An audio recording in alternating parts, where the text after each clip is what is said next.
নমস্কাৰ, মই অনামিকা ডেকা। আজি মোৰ লগত উপস্থিত আছে অসমৰ জনপ্ৰিয় অভিনেতা সাহিত্যিক হিমাংশু প্ৰসাদ দাস। নমস্কাৰ। দাদা, আপুনি অভিনয় জগতখনত যেতিয়াৰ পৰা মানে খোজ পেলাইছিলে, কোনে আপোনাক অৰিহণা যোগাইছিলে মানে ইটো দিশত আগবঢ়াৰ কাৰণে? গম পাইছোঁ। প্ৰথম কথাটো হ'ল, আমি যেতিয়া অভিনয় প্ৰেমত পৰোঁ, বেছিভাগ মানুহৰ ক্ষেত্ৰত কৈছোঁ, মই সকলোৰে কথা ক'ব নোৱাৰোঁ। আমি বেছিভাগে সময় আচলতে আমি অভিনয়ৰ প্ৰেমত পৰোঁ আচলতে বেলেগ অভিনেতাক দেখি।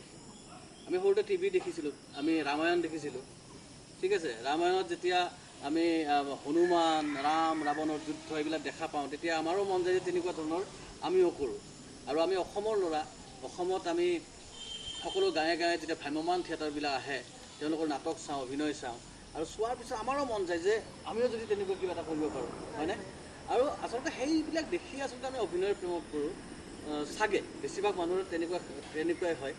আমাৰ কিছুমান আইডিয়েল থাকে, আমাৰ কিছুমান আদৰ্শ থাকে যে শ্বাহৰুখ খান বা বেলেগ কোনোবা ব্ৰজেন বৰা, অসমীয়া চিনেমাৰ ক্ষেত্ৰত ব্ৰজেন বৰা আমাৰ সৰুকালৰ আটাইতকৈ প্ৰিয় অভিনেতা আছিলে বা এতিয়াও হয়। ঠিক তেনেকৈ শ্বাহৰুখ খান বা শ্বাহৰুখ খানৰ আগতে আমি মিথুনৰ চিনেমা চাই খুব ভাল পাইছিলোঁ, কাৰণ মিথুনৰ চিনেমাত ফাইট থাকে। ঠিক তেনেকৈ ভ্ৰাম্যমান থিয়েটাৰৰ অলেখ নাটক আছে, দৰ্শকে হাত চাপৰি দিয়ে, দৰ্শকে তেওঁলোকক মৰম কৰে। এই যে দৰ্শকে তেওঁলোকক মৰম কৰে, এইবিলাক যেতিয়া দেখা পাওঁ, তাৰপিছত আমাৰো মন যায় যে এনেকুৱা যদি মৰম আমিও পাওঁ, হয়নে? আৰু তেনেকৈ আচলতে অভিনয়ৰ প্ৰথম প্ৰেমত পৰিছিলোঁ। আৰু যিটোকে মোৰ জন্ম দক্ষিণ কামৰূপৰ আমলাংগা গাঁৱত, ইয়াতে সাংস্কৃতিক পৰিৱেশ এটা আছিলে, বহুজনে নাটক কৰে, তেওঁলোকক দেখি তেওঁলোকৰ নিচিনা হ'বলৈ মন গৈছিল, আৰু তেনেকৈ আচলতে এই জগতখনত প্ৰৱেশ কৰিলোঁ। দাদা, জানিব বিচাৰিছিলোঁ যে আপুনি ভ্ৰাম্যমান থিয়েটাৰ জগতখনৰ লগত জড়িত হৈ আপোনাৰ অনুভৱ কি? ভ্ৰাম্যমান থিয়েটাৰ আমি সকলোৱে গৌৰৱ কৰিব পাৰোঁ। অসমৰ এনেকুৱা এটা উদ্যোগ, যিটো উদ্যোগত গাঁত খন্দা মানুহজনৰ পৰা প্ৰযোজকজনলৈকে, নাট্যকাৰ, পৰিচালক, অভিনেতা, সংগীত শিল্পী, তাৰ মেনেজমেণ্ট, তাৰ ছেক্ৰেটাৰী, গোটেইবিলাক চব মানুহ অসমীয়া মানুহৰ দ্বাৰা গঠিত এটা উদ্যোগ। অসমৰ সাংস্কৃতিক জগতখনত একমাত্ৰ উদ্যোগ ভ্ৰাম্যমান থিয়েটাৰ, আৰু তাক লৈ মই অসমীয়া হিচাপে গৌৰৱ কৰোঁ। অসমৰ এজন সাংস্কৃতিক কৰ্মী হিচাপে তাক লৈ মই অহংকাৰ কৰোঁ। যেতিয়া অসমৰ বাহিৰত বিভিন্ন ঠাইৰ নাট্যকৰ্মীসকলক লগ পাওঁ, তেতিয়া তেওঁলোকক কৈ ভাল পাওঁ যে আমাৰ অসমত এনেকুৱা এটা নাটকৰ পৰম্পৰা আছে, যিটো গোটেই পৃথিৱীত নাই, কোনো বিশ্বতে নাই। লণ্ডন, আমেৰিকা, তেওঁলোক আমাতকৈ বেলেগ বেলেগ দিশত বহুত আগবঢ়া হ'ব পাৰে, কিন্তু ভ্ৰাম্যমান থিয়েটাৰৰ যিটো ষ্টাইল, যিটো টেকনিকত, যিটো ধৰণে তেওঁলোকে নাটক তিনিদিন বা 4 দিনৰ পিছত এটা ঠাইৰ পৰা আন এটা ঠাইলৈকে গৈ তেওঁলোকে যিদৰে নাট্য প্ৰদৰ্শন কৰে, তাৰ যিটো পদ্ধতি, সেই পদ্ধতিটো পৃথিৱীৰ ক'তো নাই। গতিকে অসমৰ এজন সাংস্কৃতিক কৰ্মী হিচাপে মই গৌৰৱ বোধ কৰোঁ, আৰু তাৰ লগত জড়িত হ'বলৈ পাই মই নিজকে ধন্য বুলি ভাবোঁ। কাৰণ তাত বহুতো অসমৰ সঁচাকৈ সাংস্কৃতিক জগতৰ যিসকল মহিৰো, সেয়া অচ্যুত লহকৰৰ পৰা আৰম্ভ কৰি বিষ্ণুপ্ৰসাদ ৰাভা, ফণী শৰ্মা, কোন তাৰ লগত জড়িত নাছিলে, ভূপেন হাজৰিকা, সকলোবিলাক। গতিকে তেনেকুৱা এটা উদ্যোগ, তেনেকুৱা স্মৃতি বিজড়িত এটা উদ্যোগৰ লগত ময়ো আংশিকভাৱে জড়িত হ'বলৈ পাই মই গৌৰৱ অনুভৱ কৰোঁ। আৰু ভ্ৰাম্যমান থিয়েটাৰৰ নিঃসন্দেহে বিভিন্ন সমালোচনা আছে ভ্ৰাম্যমান থিয়েটাৰক লৈ, কিন্তু যেতিয়া এটা বস্তু ডাঙৰ হৈ যায়, সমালোচনা তাত বিভিন্ন এংগুলৰ পৰা, বিভিন্ন দিশৰ পৰা আহে বা অৱধাৰিত। মই ক'ব খোজা নাই যে ভ্ৰাম্যমান থিয়েটাৰত ভুল নাই, নিশ্চয় বহুত ভুল আছে, আৰু সেই ভুলসমূহ শুধৰাই লোৱাটো ভ্ৰাম্যমান থিয়েটাৰৰ নিজৰ কাৰণেই জৰুৰী বুলিও মই ভাবোঁ। কিন্তু মোৰ অনুভৱ সঁচাকৈ মই গৌৰৱ কৰোঁ যে মই ভ্ৰাম্যমান থিয়েটাৰৰ লগত জড়িত। দাদা, আপোনাৰ অন্যতম নাটকখনৰ নাম মীৰাবাইখনৰ বিষয়ে আপুনি অকণমান কৈ দিব নেকি? মীৰাবাই নাটকখন প্ৰদৰ্শন হৈছিলে হেঙুল থিয়েটাৰৰ মঞ্চত, আৰু মীৰাবাই এই চৰিত্ৰটোত অভিনয় কৰিছিলে আমাৰ সকলোৰে আপোন অভিনেত্ৰী প্ৰাঞ্জনা দত্তই। মীৰাবাই নিঃসন্দেহে এই নাটকখন অসমত চৰ্চিত হৈছিলে, জনপ্ৰিয়তা পাইছিলে, কিন্তু মই মীৰাবাই নাটকখনৰ বিষয়ে ক'বলৈ ভাল পাম যে এইখন নাটকৰ আচলতে যিটো মূল কৃতিত্ব, সেই মূল কৃতিত্ব আচলতে মোৰ নহয়, এয়া গোটেই হেঙুল টীমটোৰ আছিলে। কাৰণ সেই নাটকখনৰ আখৰাৰ সময়ত বিভিন্ন ধৰণৰ সমস্যাই দেখা দিছিলে আখৰাৰ প্ৰাক মুহূৰ্তত, আৰু সেইখিনি সময়ত প্ৰযোজক সংকল্পজিৎ হাজৰিকা, অভিনেত্ৰী প্ৰাঞ্জনা দত্ত, চিন্ময় কটকী, এনেকৈ সকলোৰে সন্মিলিত প্ৰচেষ্টাত সেই নাটকখন দৰ্শকৰ ওচৰলৈকে গৈছিলে, আৰু দৰ্শকে মীৰাবাই নাটকখনক দিয়া মৰমৰ কাৰণে অভিভূত, যে মানুহে ইমানকৈ চাইছিলে। তাৰ সংলাপসমূহ মানুহৰ মুখে মুখে প্ৰচাৰিত হৈছিল, আৰু নিঃসন্দেহে এজন সৃষ্টিশীল মানুহ হিচাপে বা সৃষ্টিকৰ্মৰ লগত জড়িত ব্যক্তি হিচাপে তেনেকুৱা অনুভৱবিলাকে আমাক উৎসাহিত কৰে। দাদা, আপোনাৰ এটা ডাইলগ মোৰ মানে বহুত ভাল লাগে, সেইটো ডাইলগ আপুনি সকলোৰে আগত মানে দৰ্শকেও মানে শুনি ভাল পাব আৰু ঐশ্বৰীয়াৰ ভাল পাইছে আপোনাৰ মুখৰ পৰা শুনি বিচাৰোঁ। এইটো এটা কবিতা, এই হয়, কবিতাটো হয়। এটা বাক্য আৰু কি কয় এইটো কবিতা ইমান মাতিছোঁ যে মোৰ এতিয়া আচলতে তথাপিও মাতিব লাগিব আপোনাৰ মাতি দিয়ক। আচ্ছা তুমি কৈছা যে ঐ ছোৱালী এবাৰ ভাল পাই চাব নেকি বুলি নকওঁ দেই আৰু মানে চাবা নেকি বুলিয়ে ক'ম। মই কেইটামান লাইন মাতি দিছোঁ। এই কবিতাটো ইউটিউবত বহু কেইজনে আপলোড কৰিছে। কোনোবাই সম্পূৰ্ণ কবিতাটো শুনিবলৈ মন গ'লে হয়তো ইউটিউবত বিচাৰিলে পাব। এই ছোৱালী এবাৰ ভাল পাই চাবা নেকি? আচ্ছা, হিন্দী চিনেমাৰ দৰে কিয় নহয় কথাবোৰ? কলেজৰ বাটত আমি দুয়োখন দেখাম, হাতৰ পৰা সৰি পৰিব কিতাপ। এখন এখনকৈ মই তুলি দিম, তাৰপিছত গান, তাৰপিছত প্ৰেম, মাজে মাজে ফাইট। বাহ কি মস্তি! চালা হিন্দী চিনেমাৰ দৰে কিয় নহয় কথাবোৰ? কিমান মেহনত কৰিছোঁ তাইৰ পিছত, পেণ্টৰ লগত মিলাই পিন্ধিছোঁ টি চাৰ্ট, ক্লিন চেভ মুখত ঘঁহিছোঁ ফেয়াৰ এণ্ড লাভলি, পাহৰি গৈছোঁ অশ্লীল গালি গালাজ, মুখস্থ কৰিছোঁ গালিবৰ শায়েৰী, ব্লেডেৰে কাটি হাতত লিখি লৈছোঁ H+H, তাই বেয়া পাব বুলি এৰি দিছোঁ শিখৰ চিগাৰেট, হিন্দী চিনেমাৰ দৰে কিয় নহয়? এনেকুৱা আছিলে আৰু। হয়, বহুত ভাল লাগিল। দাদা, অভিনয় জগতত জড়িত হৈ থকাৰ সময়ত আপোনাৰ কিবা এনেকুৱা স্মৰণীয় ঘটনা এটা কওকচোন। স্মৰণীয় ঘটনাটো ঢেৰ আছে এতিয়া। সুখৰ আছে, দুখৰ আছে, ভাল লগা, বেয়া লগা তেনেকৈ মিলি। এতিয়া অভিনয় জগতৰ বুলি যদি কওঁ তেতিয়াহ'লে মই এই NSD যেতিয়া ইণ্টাৰভিউ দিবলৈ গৈছিলোঁ দেলহি, NSD ইণ্টাৰভিউ এটা বহুত টাফ আচলতে এটা প্ৰচেছ। NSDত তেতিয়া গোটেই ভাৰতবৰ্ষৰ ভিতৰত মাত্ৰ 20টা আসন, মানে 20জন ব্যক্তিৰ কাৰণে আসন থাকে আৰু ইণ্টাৰভিউ দিবৰ কাৰণে 1000জন আহে। তো তাৰ মাজৰ পৰা চিলেকশ্যন হৈ ফাইনেলি 100জন মানক দেলহিৰ ফাইনেল ইণ্টাৰভিউ এটাত তেওঁলোকক মতা হয় আৰু তাত 5 দিনৰ এটা মানে ট্ৰেইনিং হয়, এটা ৱৰ্কশ্বপ হয় আৰু সেই ৱৰ্কশ্বপৰ পৰা ফাইনেলি 20জনক চিলেক্ট কৰা হয়।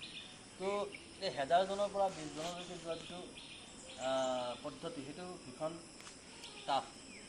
আৰু যি নহওক, মই প্ৰথম ইণ্টাৰভিউ দিছিলোঁ কেলকাতাত পাছ হোৱাৰ পিছত দেলহিত ফাইনেল ইণ্টাৰভিউটোৰ কাৰণে চিলেক্ট হ'লোঁ।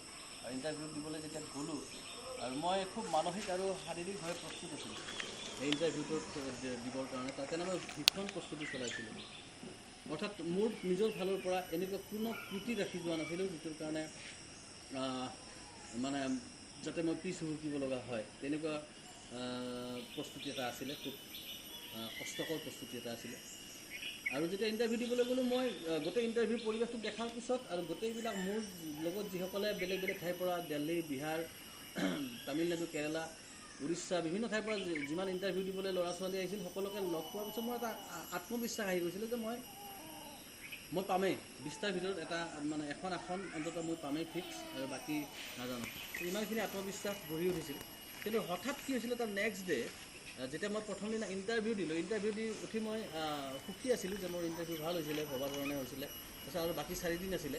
কিন্তু 2 নম্বৰ দিনতে হঠাৎ মোক মেনেজমেণ্টৰ পৰা, NSD মেনেজমেণ্ট, তাৰ পৰা মোক হঠাৎ মাতি লৈ গ'ল, আৰু মাতি লৈ গৈ মোক সুধিলে যে আপুনি ড্ৰাগছ কেতিয়াৰ পৰা লয়? যেতিয়া এই প্ৰশ্নটো মোক হঠাৎ সুধিলে, তেতিয়া মই আচৰিত হৈ গ'লোঁ। কিয়নো সঁচা কথা ক'ব গ'লে ড্ৰাগছ মই নিজে খোৱাটো দূৰৰ কথা, মই বাস্তৱ জীৱনত ড্ৰাগছ কেতিয়াও নিজৰ চকুৰে দেখিও পোৱা নাই। চিনেমাত দেখাৰ বাহিৰে কেতিয়াও মই ড্ৰাগছ দেখা নাই। তো তেনেকুৱা এটা প্ৰশ্নই মোক অকণমান সপোনত খুৱাই দিলে। তাৰপিছত মই ক'লোঁ যে নাই ছাৰ, মইতো ড্ৰাগছ নলওঁ। আৰু তেনেকৈ কোৱাৰ কিছুদিন তাৰপিছত মোক আকৌ ইণ্টাৰভিউত পঠাই দিলে। ইণ্টাৰভিউ চলি আছে, ইণ্টাৰভিউ মাজে ছাপ'জ 10টাৰ পৰা 1টালৈকে ইণ্টাৰভিউ চলিলে, মাজতে এঘণ্টাৰ ব্ৰেক ভাত চাত খাবৰ কাৰণে। সেই এঘণ্টাৰ মাজতে মোক আকৌ ছাপ'জ তেওঁলোকে মাতি লৈ গৈ আকৌ তেওঁলোকে মোক এনেকুৱা ধৰণৰ মানে অনুসন্ধানবিলাক কৰে। আৰু এইটো ৰেগুলাৰ চলি থাকিলে, প্ৰায়ে চলি থাকিলে। আৰু এটা মানে মই সদায় উত্তৰ দি মই এটা সময়ত ভাগৰি গ'লোঁ। মইতো ইমানকৈ মোৰ ব্লাড টেষ্ট কৰাৰ কথা ওলাল, তো ইমানখিনিলৈকে গ'ল। আৰু মই তেতিয়া হঠাৎ মোৰ মনটোত তাৰমানে এইটো ভাৱ আহিলে, মই ড্ৰাগছ এডিক্টটো মই নহয়, মই ড্ৰাগছ নলওঁ, সেইটোত মোৰ কোনো ভয় নাই। কিন্তু এনেকুৱা বিতৰ্কবিলাকে, এনেকুৱা কথাবিলাকে মোক হয়তো NSD মানে ছিটটো পোৱাত বাধা দিব। কাৰণ NSDত কেতিয়াও এজন ড্ৰাগছ এডিক্ট বা ড্ৰাগছ লৈ থকা ল'ৰা এজনক কেতিয়াও তাত ছিট নিদিয়ে। এইটো কোনো NSD বুলি নহয়, কোনো এটা ঠাইতে ছিট নিদিব। আৰু সেইটোলৈ মই শংকিত হৈছিলোঁ। কিন্তু যি নহওক তাতে কিছুমান ব্যক্তি মোৰ সপক্ষেও ওলাইছিলে আৰু ইণ্টাৰভিউ মোৰ খুব ভাল হৈছিল চাগে, যাৰ ফলত নেকি এনেকুৱা বিতৰ্কৰ পিছতো মই NSD প্ৰথমবাৰতে ক্লিয়াৰ কৰিবলৈ সক্ষম হৈছিলোঁ। মই চিট পাইছিলোঁ 2005ৰ কথা। এইটো জীৱনৰ এটা মানে এটা ৰোমাঞ্চকৰ এটা কাহিনী, সুখ আৰু দুখ মিশ্ৰিত। কাৰণ ঠাইখিনি অচিনাকি আছিল দিল্লী, তাত পুলিচ, তাৰ ব্যৱস্থা, তো আৰু গৈছোঁ তাত নাটকৰ ইণ্টাৰভিউ দিব, আকৌ গৈ তাত সোমাব লগা হৈছে ড্ৰাগছৰ কথাত। তো এইটো এটা বেলেগ ধৰণৰ ব্যতিক্ৰমী অনুভৱ আছে।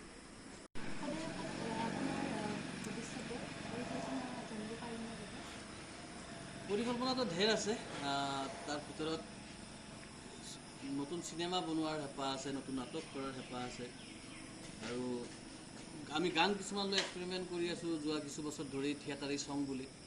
থিয়েটাৰী ছং যোৱা দিনকেইটাত চিনেমা বা তেনেকুৱা কাম কিছুমানে বেছি ব্যস্ত থাকিব লগা হোৱাৰ বাবে থিয়েটাৰী ছঙৰ ওপৰত কাম কৰিব পোৱা নাছিলোঁ। এতিয়া আকৌ নতুনকৈ থিয়েটাৰী ছঙৰ ওপৰত কাম কৰিম বুলি ভাবিছোঁ। থিয়েটাৰী ছং এনেকুৱা এটা গান যিটো গান চবেই গাব পাৰে, তাৰ কাৰণে কেৱল গোৱাৰ কাৰণে এটা হাবিয়াস থাকিব লাগে, গোৱাৰ কাৰণে কিবা এটা কথা কোৱাৰ কাৰণে এটা ইচ্ছা থাকিব লাগে।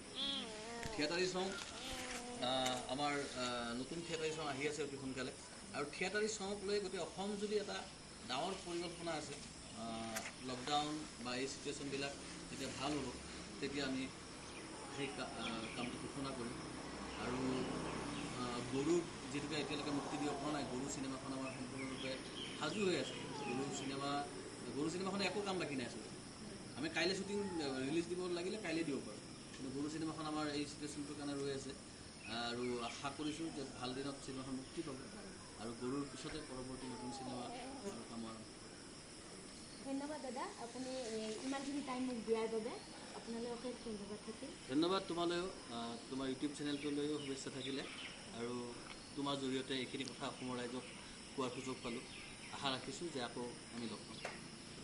নমস্কাৰ, মই হিমাংশু প্ৰসাদ দাস। আপোনালোকে চাই আছে এইটো অনামিকা ডেকা ইউটিউব চেনেল। এই চেনেলটো আপোনালোকে সোনকালে ছাবস্ক্ৰাইব কৰক, আৰু এই চেনেলটোৰ জৰিয়তে অনামিকা ডেকা নামৰ এজনী বৰ অদ্ভুত ছোৱালী, তাই বৰ অদ্ভুত ধৰণে এটা ইউটিউব চেনেল খুলিছে, আৰু তাইৰ এটা সপোন আছে এই ইউটিউব চেনেলটোৰ জৰিয়তে।